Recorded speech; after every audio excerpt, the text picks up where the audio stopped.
Le Conseil des ministres s'est réuni ce jour, mercredi 20 mars 2024, au Palais du Peuple, sous la très haute autorité de son Excellence M. Denis Sassou Nguesso, président de la République, chef de l'État.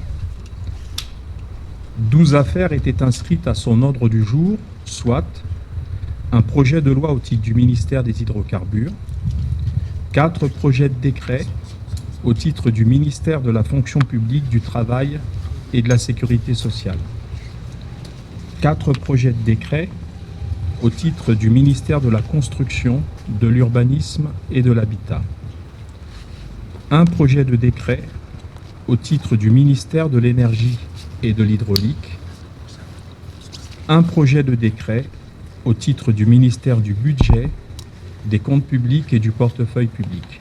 Enfin, des nominations au titre du ministère des Petites et Moyennes Entreprises et de l'Artisanat.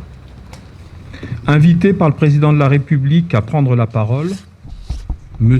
Bruno Jean-Richard Itoie, ministre des Hydrocarbures, a soumis à l'examen des membres du Conseil des ministres un projet de loi portant approbation du contrat de partage de production dit Tilapia 2 entre la République du Congo d'une part, la Société nationale des pétroles du Congo, la Société Olive Énergie EP et la Société DMT Overwood d'autre part. Situé à environ 50 km de Pointe-Noire, le permis Tilapia a la majeure partie de sa surface en mer. Accordé en 2005 pour 10 ans, ce permis a été prorogé pour une durée de 5 ans en 2015. La SONAREP a été chargée d'assurer le maintien de la production depuis juillet 2020 jusqu'à mars 2023, date de l'attribution du permis d'exploitation d'hydrocarbures liquides et gazeux dit Tilapia pour une durée de 20 ans à un groupe contracteur constitué de la Société nationale des pétroles du Congo, titulaire avec 15%, la Société Olive Énergie EP, opérateur avec 60%, et la Société DMT Overwood, associée avec 20%.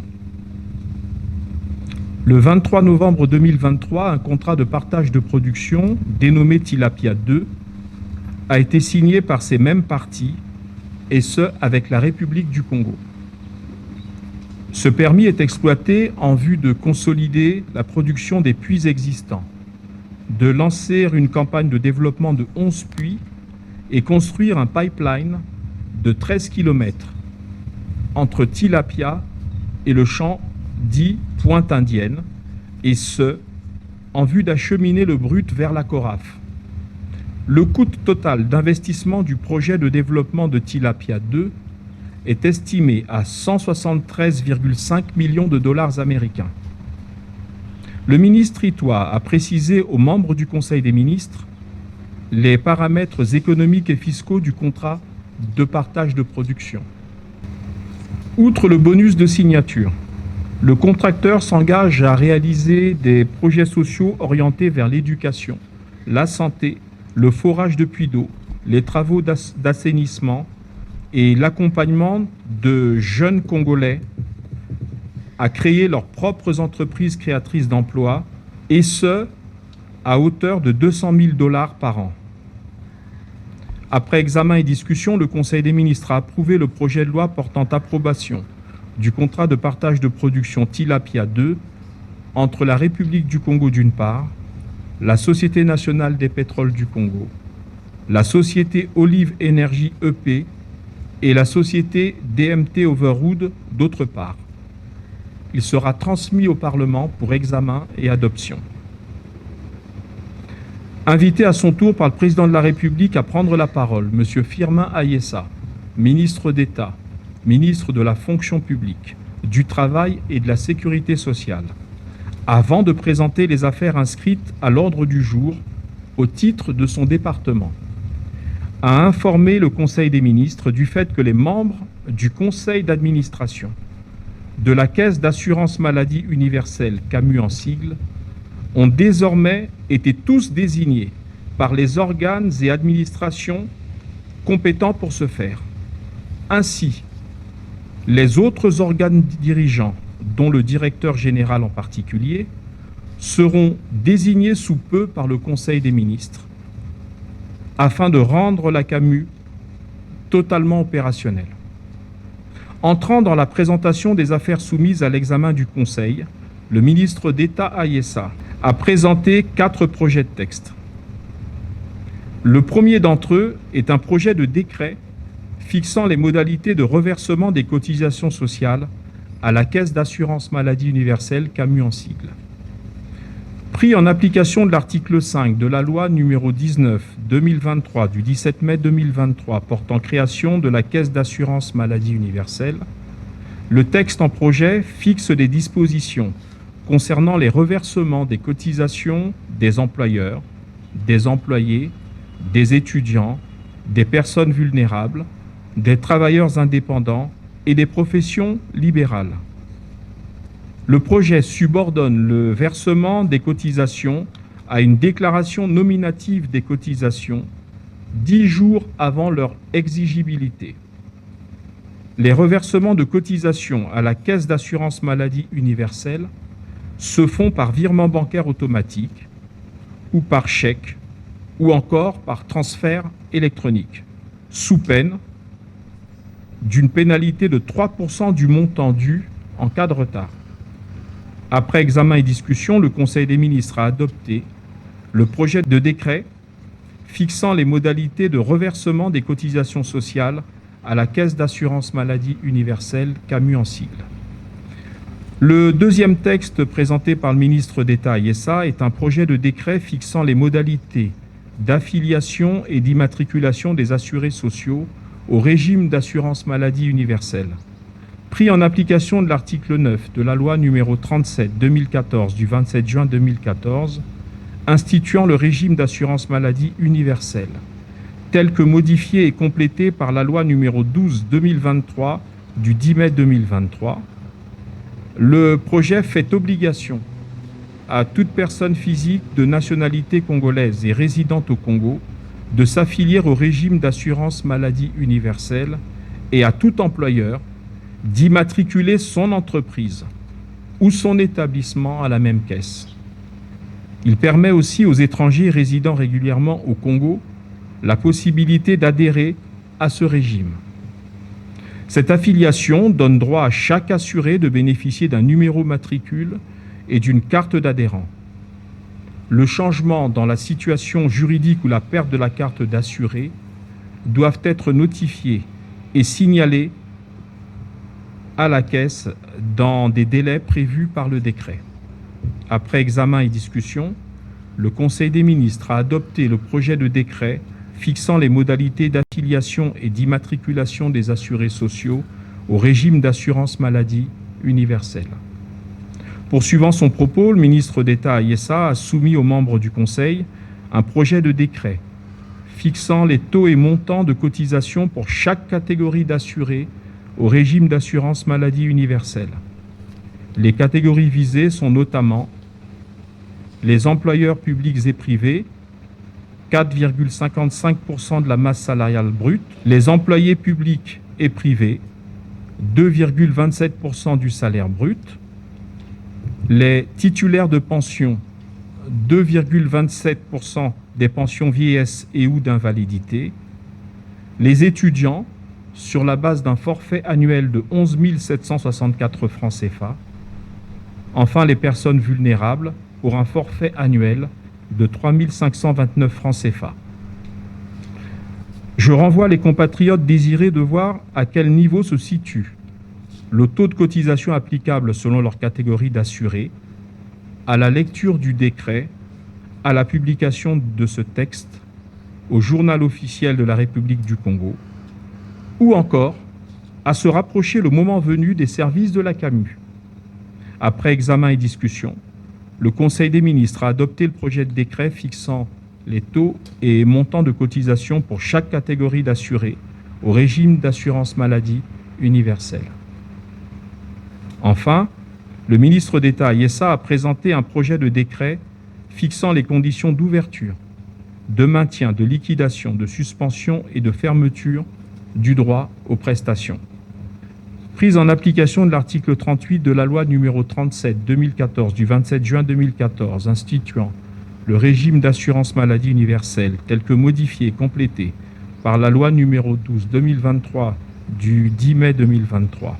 Le projet de décret détermine les conditions d'ouverture, de maintien, de liquidation, de suspension et de fermeture du droit aux prestations pour l'assuré social. À cet égard, 2 conditions sont nécessaires.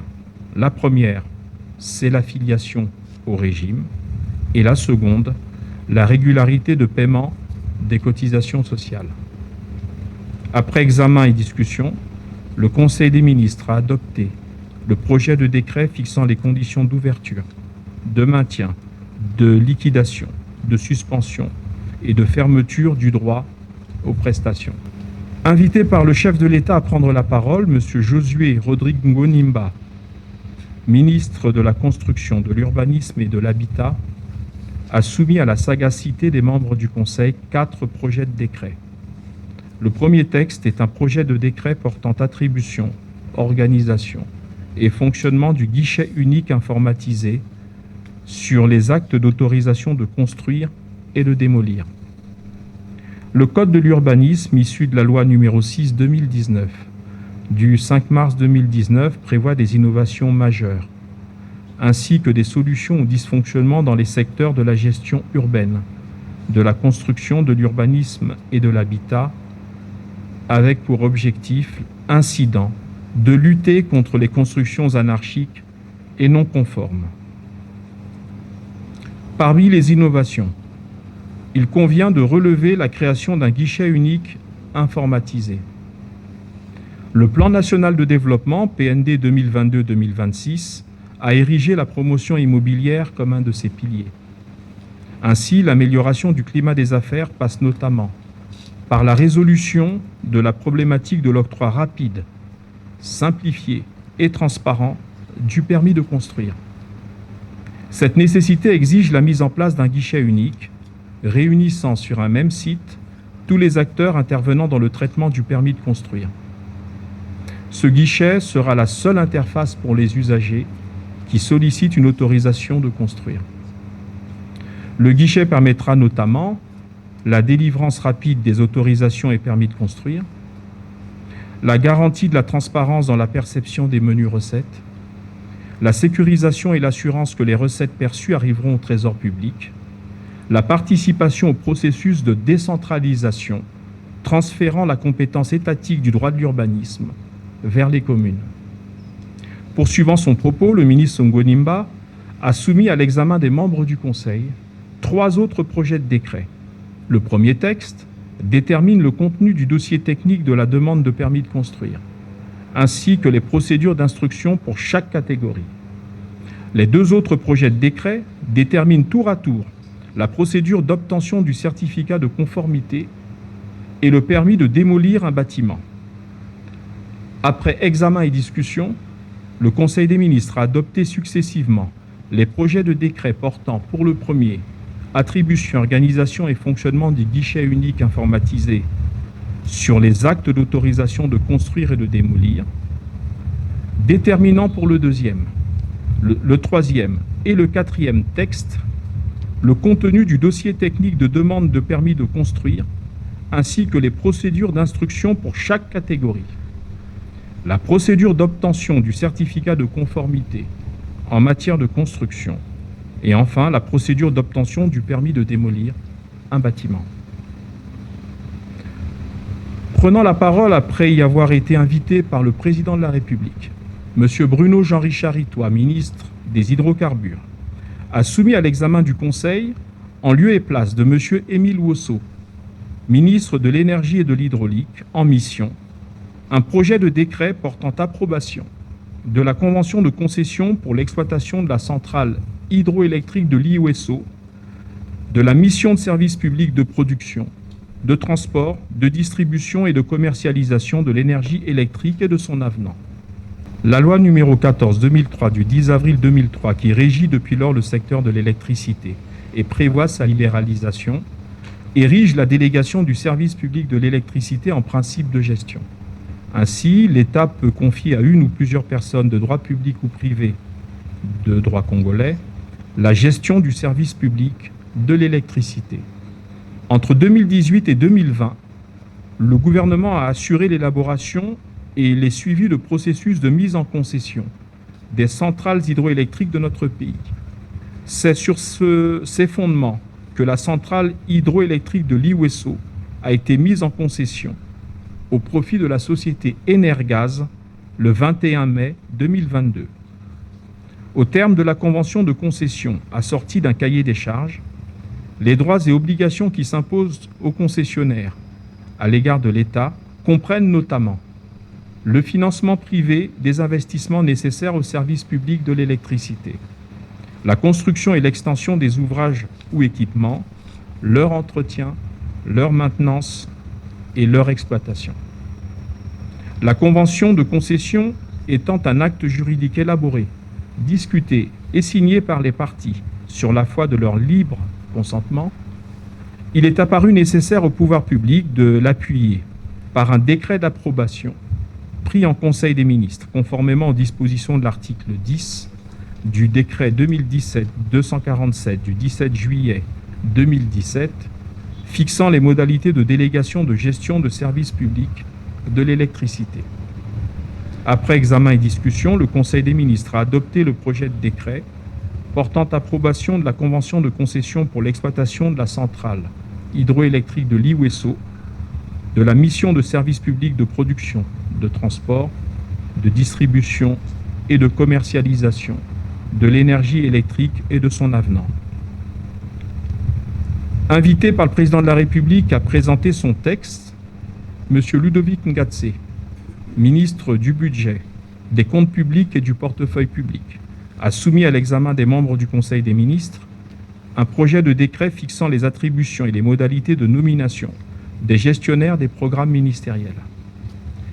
La loi organique du 3 octobre 2017 relative aux lois de finances consacre le passage de la budgétisation en mode moyen à la budgétisation en mode programme.